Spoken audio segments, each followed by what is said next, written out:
Alors, pour poursuivre notre exercice baromètre, maintenant, la construction de l'objet des traits n'est pas complétée. Par contre, on a suffisamment de choses là, pour venir intégrer les trames grisées qui sont là sur l'exercice. Alors ça va nous permettre de travailler, d'intégrer donc hachure solide. On va travailler donc l'intégration de calque. On va travailler l'intégration aussi des mises en page, puis la façon de gérer l'impression. Donc, on démarre ça avec cette petite vidéo-là.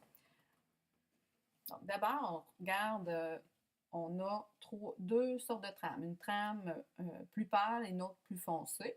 Donc, ce qu'on va faire d'emblée, c'est aller chercher les calques. Donc, notre icône calque ici qui va nous permettre d'ouvrir la palette où on va ajouter, modifier nos calques. Ça se trouve être un outil dans format calque, outil calque. Tout est dans format.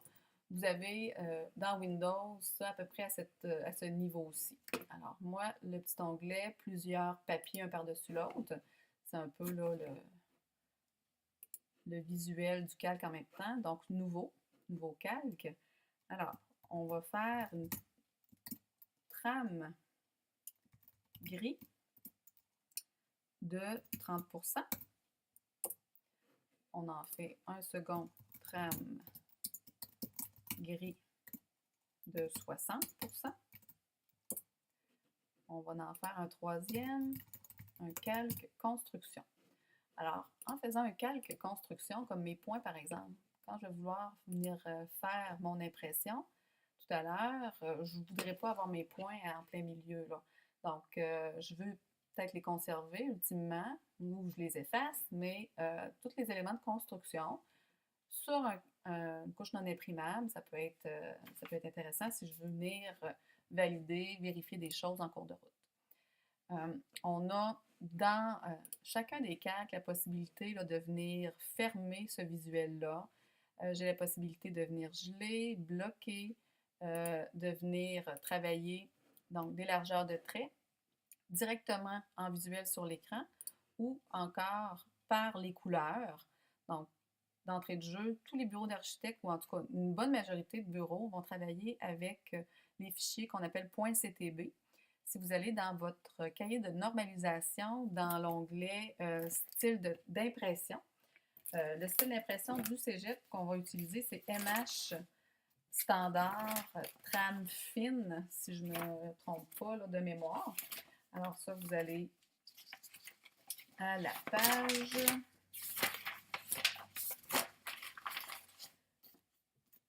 C'est une page qui a été réintégrée par la suite. Alors, ça devrait être autour de la page 18 de votre dessin de cahier de normalisation.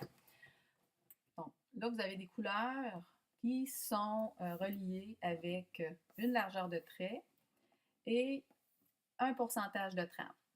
C'est là qu'on vous montre aussi le visuel de ce que ça va vraiment faire sur papier une fois imprimé. Donc, en travaillant avec un CTB pour attribuer une couleur, ce que ça fait, c'est que visuellement, pour le dessinateur, c'est plus facile de venir créer les choses par thème, de venir plus facilement là, visualiser les éléments qui sont sur le bon calque ou le mauvais calque lorsqu'on va faire une gestion un petit peu plus poussée là, du dessin. Alors, on se dit visuel, donc CTB. Ici, si je le travaillais directement à l'écran, bien, tout est blanc en réalité. Je peux lui donner des couleurs aussi par contre, mais qui n'attribueront pas nécessairement une largeur de trait. Fait que, les deux peuvent être bien, bien corrects. L'important, c'est de travailler comme le bureau nous fait travailler à ce moment-là. Donc, moi, ce que je vais vous montrer, c'est plus le travail avec le CTB, avec la couleur.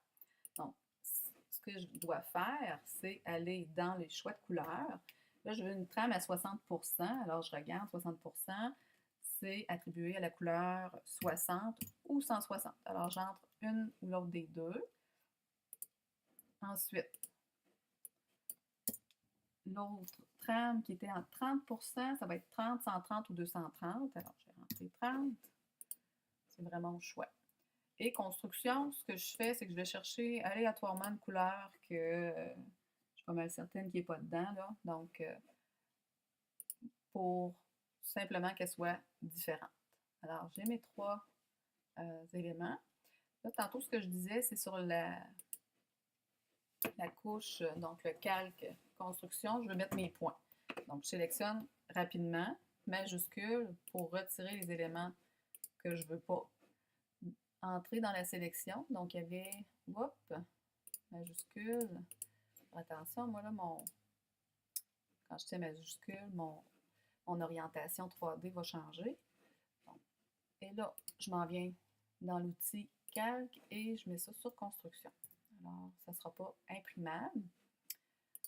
Par après, ce que je fais, je vais mettre de la texture, donc H pour hachure ou dans l'onglet dessin, dans l'onglet hachure. Hachure.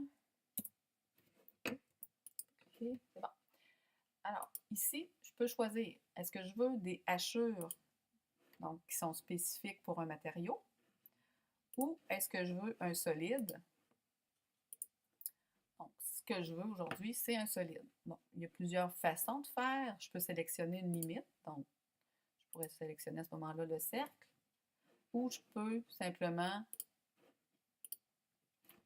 cliquer à l'intérieur d'un point.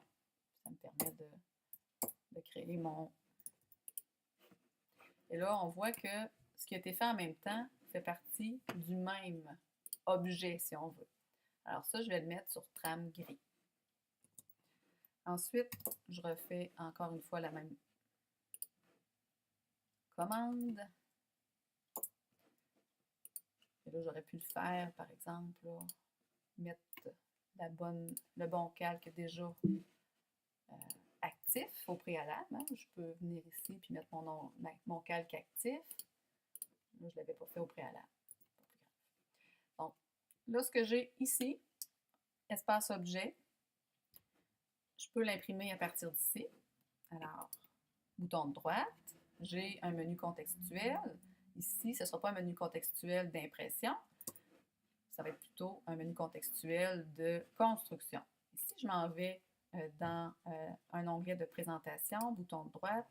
Là, je vais avoir tout ce qui est gestionnaire de mise en page et impression.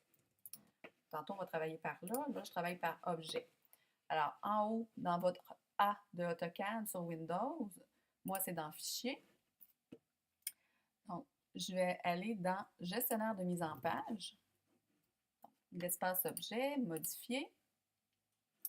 Je choisis mon imprimante. Pour vous autres, quand on est en haut, ça va être au G200. En bas, ça va être au G192. Donc, dépendamment, là, on va travailler des petits formats. Ça va être pour la Xerox. Quand ça va être des grands formats, ça sera sur le traceur. Ça va être un HP quelque chose. Donc, lettre US 8,5 11, éléments imprimés. Alors, je peux choisir les limites que j'ai définies au départ, l'affichage de l'écran, l'étendue d'AutoCAD ou je lui spécifie la fenêtre, donc à l'intérieur de laquelle je veux qu'il fasse son impression. À la taille du papier, ça c'est non. En architecture, on travaille toujours avec les bonnes échelles. Donc là, je vais choisir aléatoirement 1 pouce égale 1 pied. Je ne sais pas ce que ça va donner. Je centre sur la page. J'utilise mon CTB, donc qui attire les bonnes largeurs de traits. Est-ce que j'ai choisi MH standard? Donc, on met à toutes les présentations. Puis, c'est correct. Alors, si j'imprime puis je fais un aperçu avant impression, à partir de mon espace objet, c'est ce que ça donne. 1 pouce égale 1 pied. Bon, c'est beaucoup trop petit. Là, il faudrait que je fasse essai-erreur parce que là, je n'ai pas moyen de voir qu'est-ce que ça donne au préalable. Alors, je m'en vais dans présentation. Je vais le renommer. Présentation, je vais faire, je vais l'appeler 8,5 11. Tiens. Donc là, j'ai déjà une feuille 8,5 11 d'installer. Si je fais bouton de droite, modifier la mise en page, donc 8,5 11. Je suis déjà à l'échelle 1. Donc, quand je suis dans mon espace papier, c'est toujours l'échelle 1 qui est là. On va changer l'échelle à travers le trou qu'on va faire dans la feuille pour aller chercher notre dessin tout à l'heure. Donc ça reste tel quel. Là, justement, notre trou. Donc, en réalité, c'est une fenêtre qu'on va faire. Alors, bouton de droite, nouvelle fenêtre. Alors, il y a plein de spécifications là, dans le bas qui nous permettent de faire différents types de fenêtres. Donc, fenêtre, je peux faire une fenêtre, deux fenêtres, trois fenêtres. Donc, si je fais deux fenêtres, donc dans la même construction, mettons deux fenêtres horizontales, dans la même construction, pouf, ça va me faire deux fenêtres. Puis, dans ces deux fenêtres-là, je vais avoir été chercher toujours le même dessin, donc ce qui est dans mon espace modèle. C'est pas ce que je veux. Donc là, il va aller me chercher l'objet, mais aléatoirement en fonction de aucune échelle, juste en fonction de ce qu'il y a dans mon trou, dans mon espace objet. Donc là, je vais utiliser toujours une échelle. Donc 3 pouces égale 1 pied, c'est petit pour le format objet. Je vais aller chercher 6 pouces égale 1 pied. Ça met de l'allure. Si je ne veux pas que la fenêtre, finalement, mon périmètre, soit imprimé, je le mets sur construction. Puis, à partir de là, je pourrais faire ma mise en page. Unité de nuance, modifier, on va juste aller voir que tout est correct. Lettre US, présentation, 1.1, MH, c'est beau. Fait que maintenant, on va faire imprimer la présentation. Aperçu. Et voilà. Déjà, j'ai ce que ça me prend. Ça va me faire un fichier temporaire quand je fais ça. Là, il faut vraiment que je lui demande d'imprimer. Ou encore, si je veux un PDF, directement ici, enregistré au format PDF. Dans votre cas, vu que vous n'avez pas, en fait, Mac, on vous le demande dans les types d'imprimantes. Comme moi, je pourrais avoir dans cette sélection-là ici, je pourrais avoir l'option de faire imprimer en PDF. Donc, à ce moment-là, ce ne sera pas dans le coin inférieur. C'est un style d'imprimante à ce moment-là. Voilà. L'intérêt, maintenant, pour finaliser, l'intérêt d'aller travailler avec un calque. Alors, je fais mon impression. Pardon. Je me rends compte que ma trame gris, finalement, j'aurais peut-être préféré avoir une trame de 10%, un petit peu plus pâle. Donc, je garde mes objets, ils n'ont rien qui change, sauf que là, je vais changer la couleur pour attribuer une couleur qui a un 10%. Puis automatiquement, ben là, ça vient de se changer sur tous mes objets qui ont été créés sur cette couche-là. Alors, si je vais faire une impression,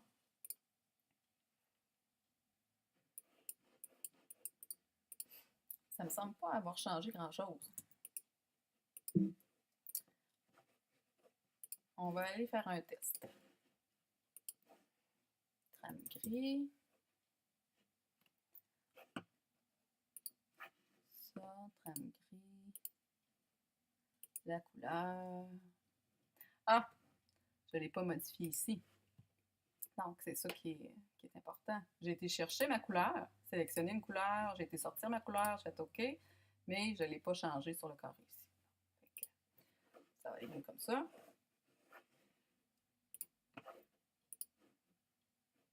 Imprimer. Aperçu. Voilà. Là, ça a de l'allure.